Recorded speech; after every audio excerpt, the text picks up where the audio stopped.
Assalamualaikum warahmatullahi wabarakatuh. Adik-adik mahasiswa yang semangat dalam belajar. Karena beberapa hal saya tidak dapat hadir dalam tatap muka mengenai menyangkut kesehatan saya.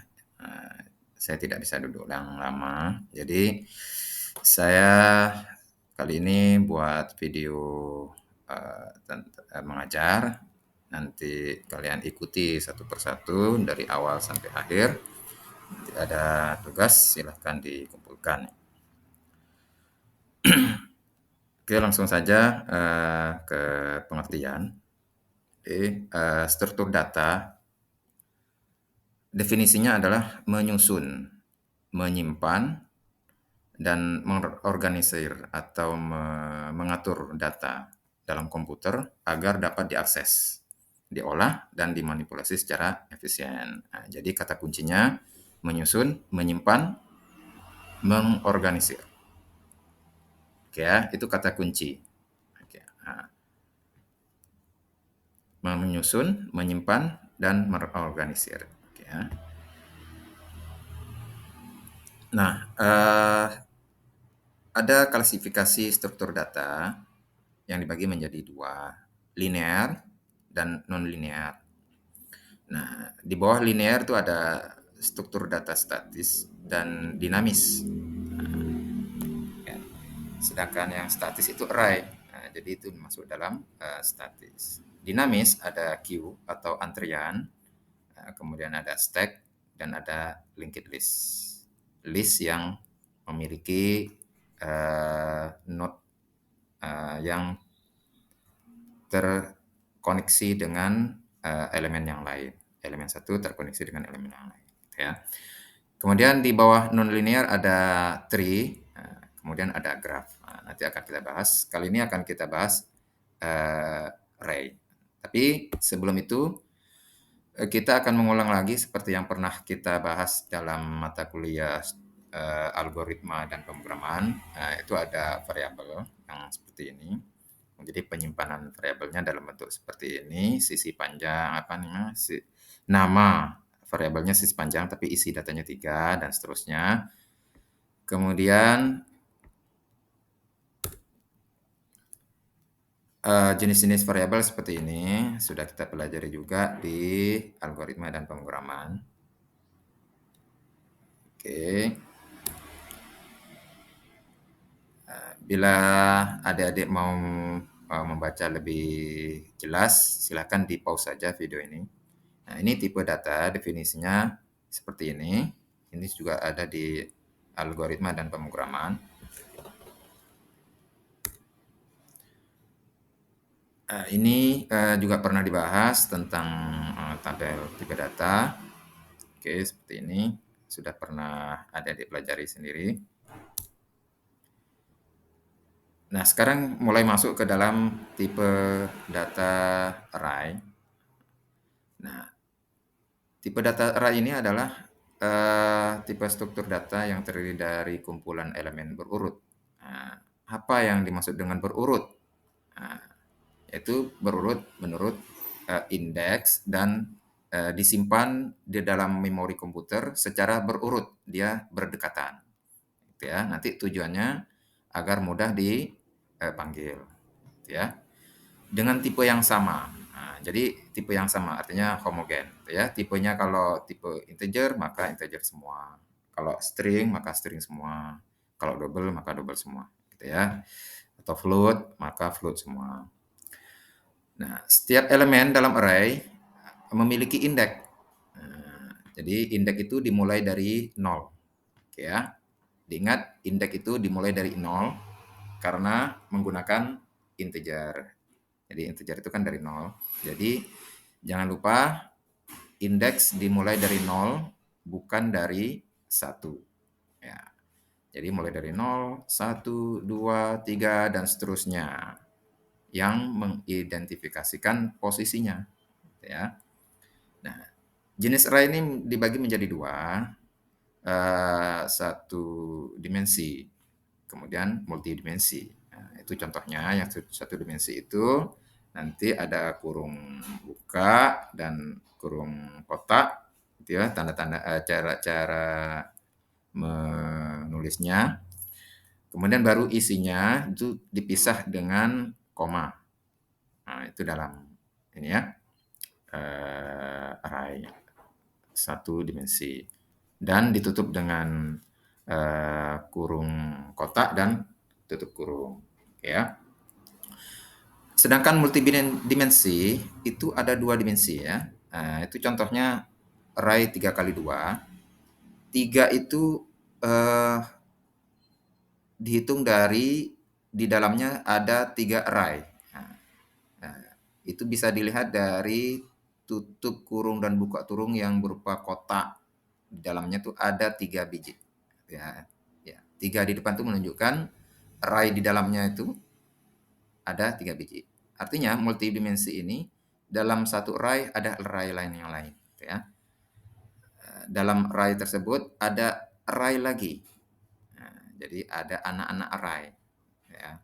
Nah, jadi ini contoh. Array dengan indeks 0 itu berisi di dalamnya adalah array lagi yang elemennya 1, 2. Gitu ya. Array yang indeks 1 berisi elemennya array juga yang di dalamnya ada elemen 4 dan 5. Array yang kedua, indeks yang kedua itu berisi array lagi yang di dalamnya ada elemen 7 dan 8. Nah, jadi kalau kita gambarkan seperti ini satu dimensi, ini array 0 itu berisi 15. Indeks 0 berisi 15, indeks 1 berisi 20, indeks 2 berisi 10 dan seterusnya. Nah, sedangkan di dalam array multidimensi itu di dalam indeks 0 itu ada array lagi yang berisi elemen 1 dan 2. Ya. Di dalam indeks 1 itu berisi array lagi yang elemennya 4 dan 5 dan begitu seterusnya. Nah, di dalam array ini juga ada indeksnya seperti ini. Misalnya, ini elemennya 1 dan 2, maka di dalam ada 0 dan 1. Jadi cara memanggilnya adalah misalnya dengan cara print di Python, print kurung kotak, nama array-nya apa misalnya, array gitu misalnya, kemudian kurung kotak 0, tutup kurung kotak, kemudian buka kotak, kurung kotak 0 lagi untuk memanggil 1, 2. Tapi kalau untuk memanggil yang 4, elemen 4, 5 ini, misalnya panggilnya adalah nama array-nya, kemudian kurung kotak 1, ditutup kurung kotaknya, kemudian kurung kotak ini 1. Jadi ada 2 kurung kotak di dalamnya. Karena di sini memuat 2 indeks. Indeks yang besar ini, kemudian indeks di dalamnya, ada indeks juga. Oke ya. Nah, karakter array. Ya, secara utama, kalau array itu tipe datanya homogen, jadi sama seperti yang pernah saya ucapkan tadi. Bila itu integer, maka integer semua isinya. Bila string, maka string semua, dan seterusnya. Nah, ukurannya bersifat tetap. Ya, ukurannya bersifat tetap. Namun bila bisa ditambah dengan cara append, nah, itu menjadi bukan array lagi, tapi menjadi list. Ya. Jadi menggunakan fungsi-fungsi list. Nah, namun karakter utama array itu ukurannya tetap. Bila isi array-nya itu 5 elemen, maka tetap 5 elemen sampai terakhir pemrograman selesai. Ya.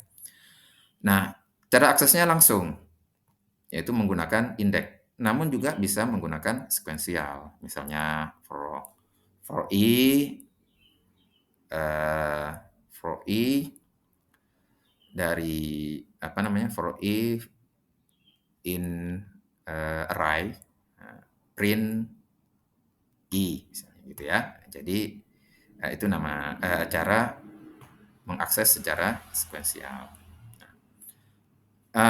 Dalam memori, array disimpan secara berurut, eee, jadi berdekatan. Ya itu tadi ditandai dengan nomor-nomor indeks tadi. Ya, keunggulannya efisien untuk operasi akses acak, ya karena berdekatan. Cara penyimpanannya berdekatan dan berurut. Ya. Kemudian sederhana untuk diimplementasikan. Ya. Kekurangannya, ukurannya tetap. Ya, itu menjadi kekurangan. Sehingga jika data bertambah perlu dibuat array baru. Itu untuk array. Tapi kalau list, tipe data list itu bisa ditambahkan tanpa membuat list baru, gitu ya. Semua elemen harus memiliki tipe data yang sama, yaitu yang homogen tadi. Tipe data homogen, ya.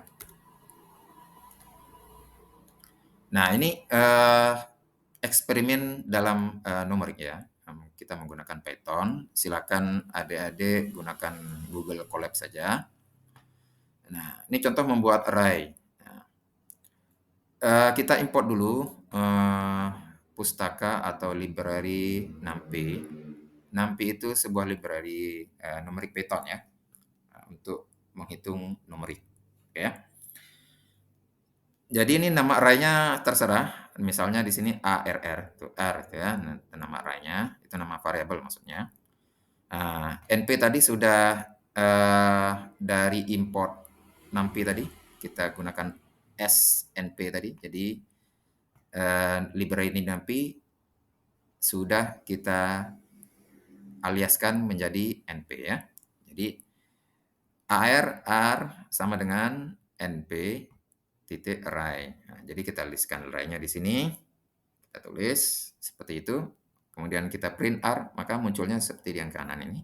1, 2, 3, 4, 5. Nah, ini tanpa data spesifik tipe data ya. Kalau yang di bawahnya ini kita coba tambahkan tipe data dengan menulis koma, ditambahkan koma ya. D type sama dengan float. Float itu desimal. Oke ya. Maka walaupun isinya 1, 2, 3, 4, 5, maka ketika kita print munculnya 1,0. Itu maksudnya 1,0, 2,0, 3,0. Ya, itu titik dalam regional Amerika ya atau Inggrisnya. 3,0, 4,0, 5,0. Itu karena tipe datanya kita sebutkan menjadi float. Ya. Ini eksperimen yang lain. Contoh kita membuat multidimensi. Sama, harus import NumPy SNP dulu. Baru kita buat multidimensi seperti itu. Ya, array-nya itu di dalam array ada array lagi, ada 2 array. Jadi ini 2 kali 3. Ya. Di dalam array ini ada 2 array, maka 2. Kemudian di dalam array yang masing-masing di dalamnya ini ada 3, maka 2 kali 3. Ya. Nah, kalau kita print seperti ini munculnya hasil di dalam array ada array 1, 2, 3. Kemudian array yang satunya lagi 4, 5, 6. Ya. Nah, cara akses elemen bagaimana? Nah, ini contoh kita buat array satu dimensi dan array multidimensi, ya kan? Nah, caranya ya kalau satu dimensi print R1 langsung indeksnya ke 0. Indeks ke 0 itu berarti 15 karena indeks dimulai dari 0. Maka muncul sebelah kanannya itu 15. Nah, saat print array multi, nah ini cara aksesnya begini.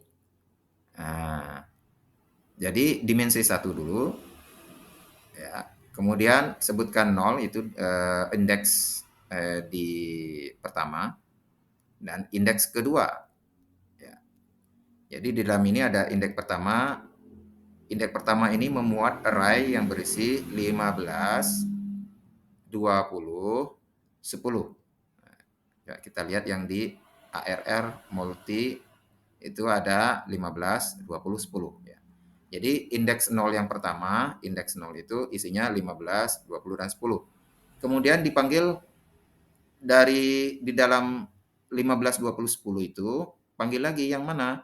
Yang indeks ke 2. Jadi 15 itu indeks ke 0, 20 itu indeks ke 1, dan 10 indeks ke 2. Maka muncul di sini adalah 10. Gitu ya.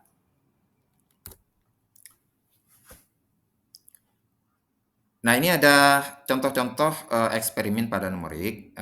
Silakan adik-adik coba menggunakan Colab ya. Jadi beda dengan pelajar atau murid di sekolah, berbeda dengan mahasiswa. Mahasiswa harus bisa meluaskan wawasannya sendiri secara mandiri di rumah. Silakan, ini contoh yang lain. Nanti saya berikan linknya ya. Oke, ini contoh yang lain lagi. Silakan dicoba-coba. Nanti diedit-edit misalnya elemennya diganti dengan apa gitu silakan. Gitu ya. Kalau hanya di copy paste dari ini, kemungkinan besar adik-adik nggak bisa belajar ya. Jadi silakan diotak-atik ya, diotak-atik. Tidak hanya copy paste dari sini ya. Nah, ini contoh yang lain lagi. Oke, nah nanti ini ada tugas. Dengan tugas ini saya ingin memastikan adik-adik bisa belajar dengan cara menjelaskan, ya. Saya ingin memastikan adik-adik belajar semua, tidak ada yang tidak belajar.